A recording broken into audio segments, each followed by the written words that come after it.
ফরিদপুরের কানাইপুরে বৈষম্য বিরোধী আন্দোলনের কর্মী আশরাফুলের ওপর আক্রমণের অভিযোগ উঠেছে স্থানীয় আওয়ামী লীগ নেতা আকাশ মাতব্বর এবং তার সহযোগীর বিরুদ্ধে।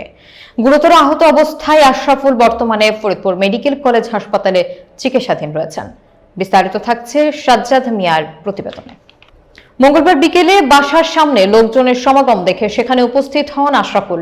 উপস্থিতদের মধ্যে ছিলেন কানাইপুর ৯ নম্বর ওয়ার্ড আওয়ামী লীগের সভাপতি আকাশ মাতব্বর। সাক্ষীরা জানান, আশরাফুলকে ছাত্র আন্দোলনে অংশগ্রহণের কারণ জিজ্ঞাসা করে তাকে অস্ত্র দিয়ে আক্রমণ করা হয়। গুরুতর আঘাতে তিনি অচেতন হয়ে পড়েন। স্থানীয়রা দ্রুত অ্যাম্বুলেন্সে হাসপাতালে নিতে চাইলে তাদের প্রায় ১ ঘন্টা আটকে রাখা হয়। এক প্রত্যক্ষদর্শী বলেন, আমরা ওনাকে দ্রুত নিয়ে যেতে চাইছিলাম, কিন্তু অ্যাম্বুলেন্সকে আটক করে রাখে।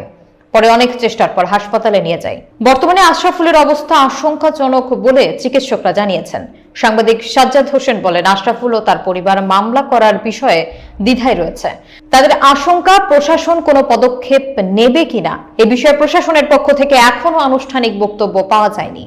আমার এলাকায় প্রতিবেশীদের মধ্যে ঝামেলা হয়। আমি তৎক্ষণাৎ শোরগোলের আওয়াজ পেয়ে আমি ঘটনাস্থলে যাই। যাওয়ার পরে ওয়ার্ড আওয়ামী লীগের সভাপতি আকাশ মাতব্বরের নেতৃত্বে তার লোকজন নিয়ে পূর্ব ক্ষোভের জেরে, আমি আন্দোলনে যেহেতু ছিলাম, ওই ক্ষোভের জেরে আমাকে দেশীয় অস্ত্র দিয়ে আঘাত করে এবং শরীরের বিভিন্ন জায়গায়, ঘাড় থেকে পা পর্যন্ত বিভিন্ন জায়গায় মারে।